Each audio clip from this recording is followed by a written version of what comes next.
Remove the top cover.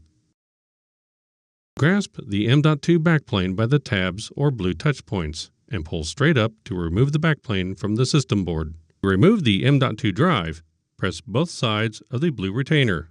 Slide the retainer backward to loosen the M.2 drive from the M.2 backplane. Disconnect the drive from the backplane.